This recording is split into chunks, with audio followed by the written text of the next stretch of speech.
여러분 안녕하세요. 그동안 잘 계셨지요? 기초한국조리 3주차 수업을 시작하도록 하겠습니다.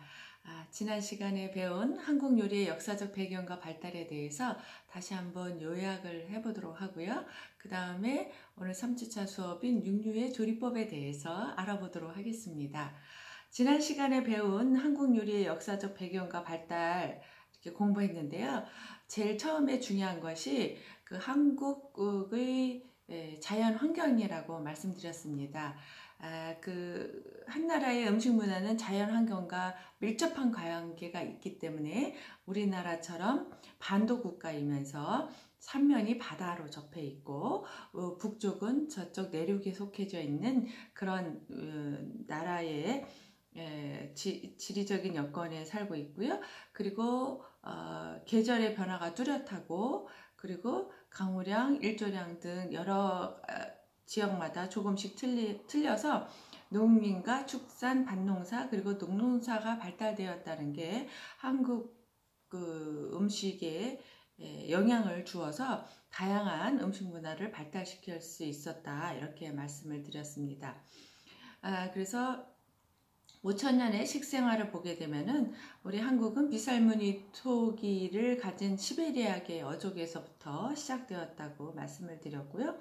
고조선은 이제 북반 만주를 유목민과 같이 이렇게 생활을 했기 때문에 그 고기를 잡고 사냥을 하는 그런 육식 문화가 발달되었는데 이제 정착을 하면서 농사를 짓기 시작하면서 우리가 그 육류와 곡류를 같은 비중으로 사용하는 그런 식문화를 가지게 되었다 이렇게 말씀을 드렸습니다.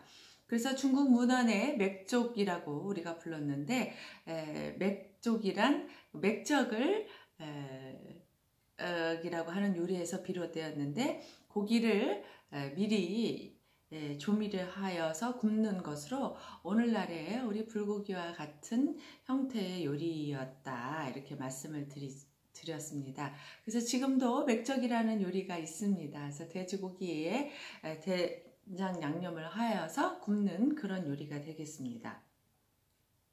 그리고 농경 생활을 하면서 우리가 그 생산량이 풍부하게 나오게 됐죠. 그래서 이런 것들을 하늘에 제사를 지내게 됐는데요. 이것이 영고, 동맥, 무천이라고 했습니다. 이렇게 제사를 지낼 때는 귀한 것으로서 음식을 준비하는데 그때 준비했던 음식이 쌀로 만든 떡, 그리고 쌀로 만든 술, 그리고 밤, 대추 이런 과일들을 올려서 서로 제사를 지내고 그 음식을 즐기면서 예술을 즐기는 그래서 노래와 춤을 즐기는 그런 문화를 가지고 있었다 이렇게 말씀을 드렸습니다. 근데 이제 삼국시대에 들어오면서부터는 이제 불교가 들어오게 돼서 우리나라에서 이제 육식의 문화가 서서히 쇠퇴하게 이르렀다고 말씀을 드렸습니다. 그래서 고려시대에 접어들면서는 이제 돼지조차 잡을 수 없는 그런 육식 문화가 이제 뒤떨어지게 되게 됩니다.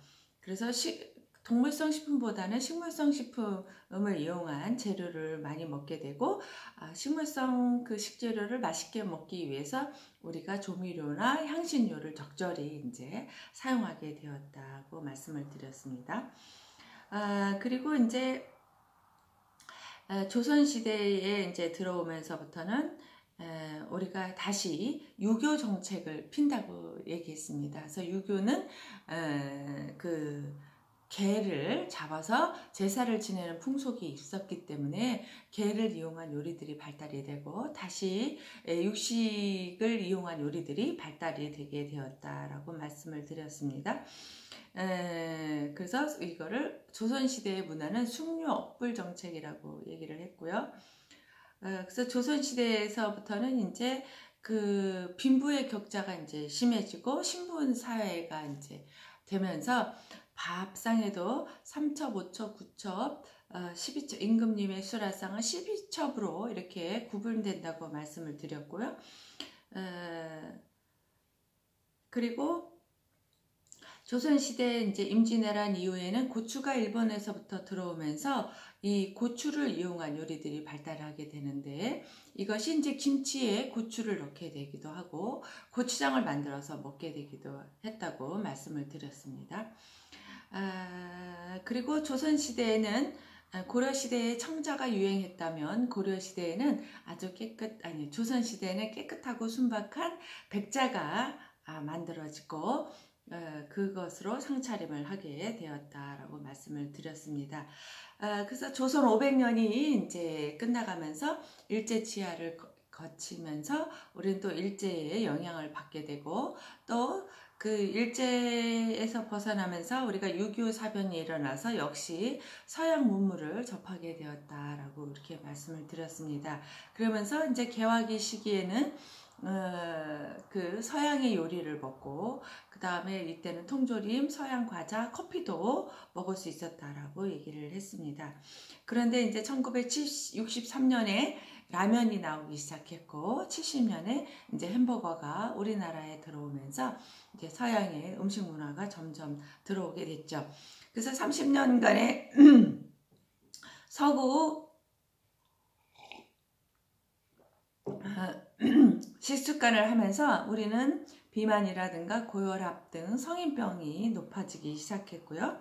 전통의 식사가 이제 사라지면서 아주 편리한 인스턴트 패스트푸드가 유행하게 되었습니다. 그럼에도 불구하고 우리의 식문화는 이제 개고기를 먹고, 조선시대 보면은 육회를 먹기 시작했고, 그리고 마늘을 먹었다는 거죠. 예, 고려시대에는 우리가 그 불교였기 때문에 마늘을 못 먹었지만 조선시대에는 이제 마늘을 많이 먹었습니다. 그 다음에 숟가락을 사용하는 문화를 가졌다는 거죠. 동양에서 중국과 일본은 이제 수저의 문화가 없어졌지만 우리나라는 숟가락을 지속적으로 사용하는 나라였기 때문에 지금도 숟가락과 젓가락을 사용하고 있습니다. 그래서 한국 음식의 특징을 보게 되면은, 한국 음식은 부피에 비해서 칼로리는 낮고 미네랄은 많은 그런 식생활이라는 거죠. 그래서 요즘 서양 사람들이 생각하는 아주 건강한 음식의 대표가 한국 음식이라고 할 수가 있습니다. 그리고 한국 음식은 가짓수가 많다는 것입니다. 산과 들과 그 다음에 바다, 그리고 강에서 나는 식재료를 이용해서 다양한 요리를 만들었는데, 밥상을 하나 차리기 위해서도 여러 가지 반찬을 만들어야 되기 때문에 식사를 준비하는데 걸리는 시간과 노력이 많이 들어간다는 게 한국 음식의 단점이라고 할 수가 있습니다. 그리고 한국 음식은 영양가보다는 맛에 기준을 두고 음식을 만들었죠. 그래서 어떻게 하면 맛있게 할 수 있을까? 그러다 보니까 맛있는 음식을 만들기 위해서 여러 가지 조미료를 많이 쓰이게 됐다는 것이 한국 음식의 특징입니다. 서양 요리가 소금하고 후추로 대별된다면 우리는 여기에 간장과 깨소금, 후추, 참기름, 파마늘 다진 거 이렇게 다양한 종류의 양념을 사용하고 있습니다. 또 네 번째로 치자면 저장 음식이 발달되어 있다는 것입니다. 그래서 봄에 나물이 나면 이거를 말려서 저장하기도 하고, 또 바다에서는 많이 나는 생선들을 젓갈을 담기도 하고 생선을 말리기도 하고, 그 다음에 또 고기는 말려서 육포를 만들기도 하고, 그래서 아주 저장 음식이 발달됐고요. 여기에 또 김치를 만들어서 겨울 내에 먹을 수 있도록 이렇게 저장 음식이 발달했습니다. 그리고 우리나라 음식은 주식 비율에 비해서 부식의 비율이 높습니다. 무슨 얘기냐면 밥보다는 반찬이 많다는 얘기입니다. 그래서 이 반찬들은 밥을 먹기 위한 찬이죠. 그래서 이렇게 여러 가지 반찬을 먹다 보니까 골고루 미네랄을 섭취를 할 수 있지만, 또 영양적으로 봤을 때 동물성 식품의 섭취가 적기 때문에 단백질과 칼슘이 약간 부족해질 수가 있습니다. 그리고 우리나라에 여러 가지 김치가 종류가 있다는 것을 제가 그 자료에서 보여드렸습니다. 그리고 지역별로다가 담는 여러 가지 김치류도 제가 보여드렸는데요. 이렇게 정말 다양한 김치를 담을 수 있는 나라가 많지는 않은 것 같습니다. 계절별로 다 다른 그 김치를 만들고 지역별로다가 그 지역에서 나는 재료를 이용해서 여러 가지 김치를 담는 모습을 볼 수가 있습니다. 이렇게 해서 우리 지난주에 공부한 한국 음식의 발달, 역사적 배경과 발달이라는 내용을 요점 정리를 해보았습니다. 오늘은요, 3주차 수업으로서 육류의 요리에 대해서 알아보도록 하는데요. 여러분들이 그 학과 홈페이지에 들어있는 자료를 다운받아 보고 계시죠? 먼저 조리법을 보게 되면은 육류를 조리하면 맛과 향이 더해지고 외관도 좋아지며 또한 연하게 되어 소화도 잘 된다. 그렇죠.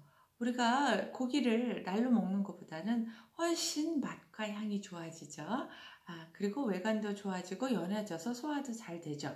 그리고 또 가장 중요한 거는 열을 가하기 때문에 미생물이 이제 죽어서 위생상 안전한 상태가 된다는 것이죠.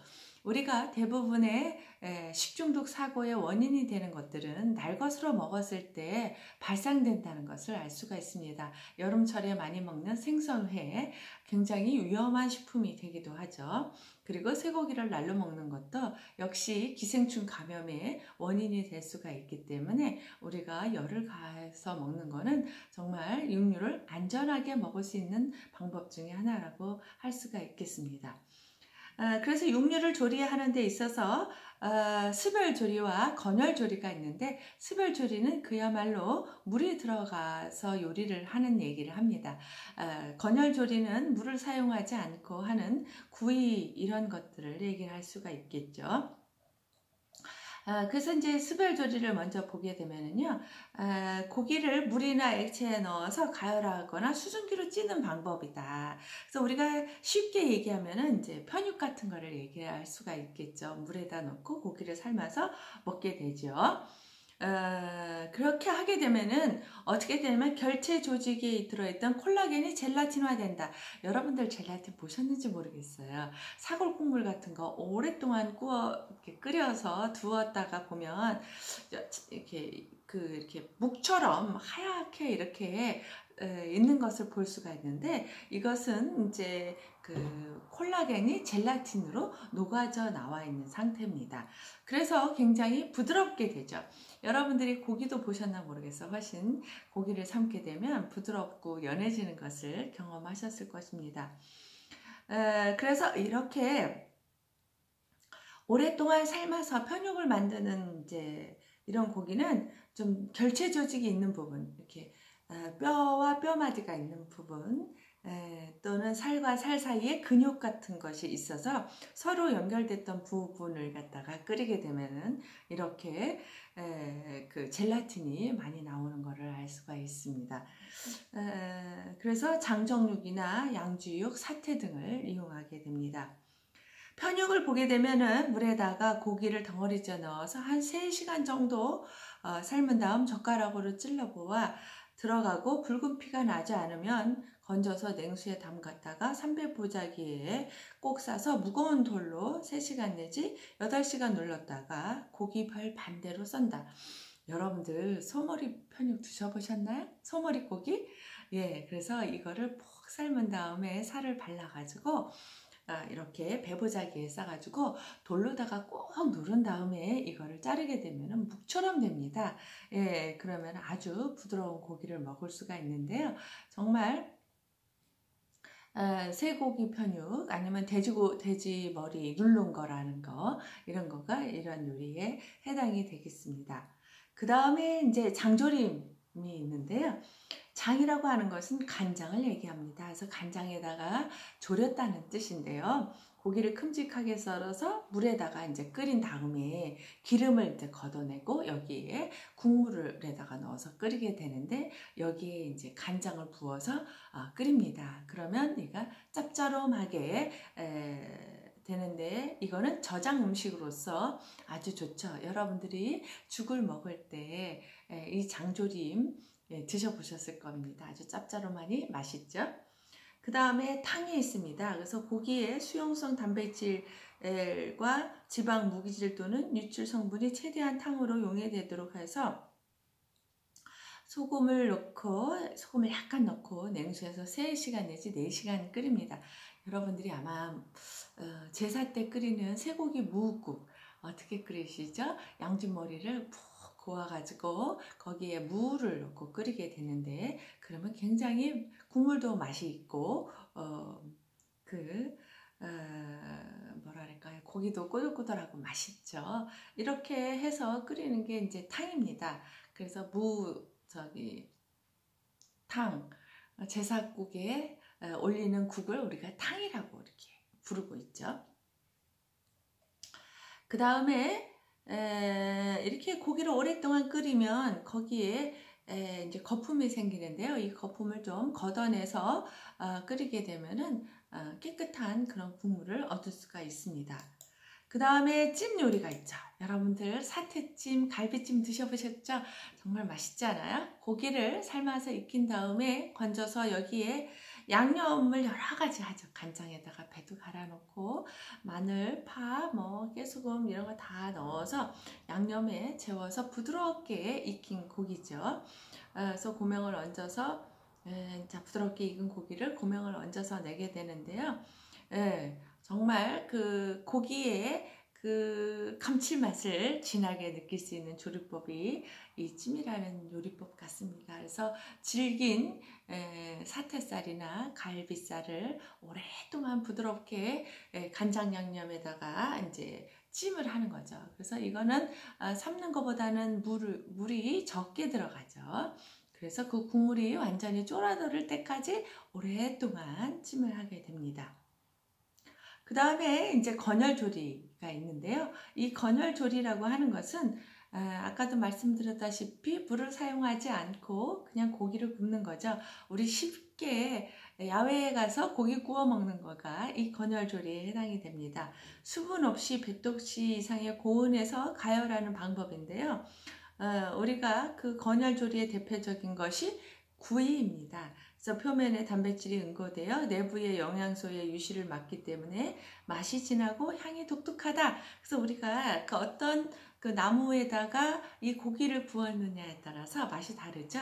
그래서 우리가 참나무 숯불에 구워야지만 고기가 맛난 그런 향이 나게 됩니다. 그래서 이 고기는 안심이나 등심, 염통, 콩팥, 간 등 부위가 좋고 결체 조직이 적고 구워서 바로 먹어야 되니까 질긴 부위보다는 부드러운 그런 고기가 좋은데요. 우리가 얼룩지방이 있는 고기가 좋다고 되어 있습니다. 우리는 흔히 이거를 마블링이다 이렇게 얘기를 하고 있습니다. 그래서 고기의 그 지방이 이렇게 허옇게 아주 세밀하게 있을 때 우리가 이 고기가 부드럽고 맛있게 익혀지는 거죠. 그래서 아주 부드러운 부위를 이용해서 우리가 구워 먹습니다.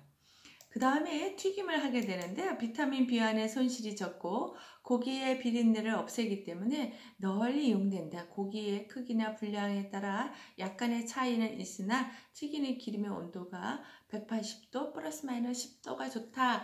그래서 우리가 고기를 튀겨 먹기도 하죠. 그래서 돈가스 같은 거 돼지고기를 튀겨 먹기도 하고요. 쇠고기 돈가스도 만들기도 하죠. 그래서 이 고기를 또 맛있게 하기 위해서 기름에 튀겼기 때문에 굉장히 고기를 튀긴 그 요리를 싫어하는 사람은 거의 없어요.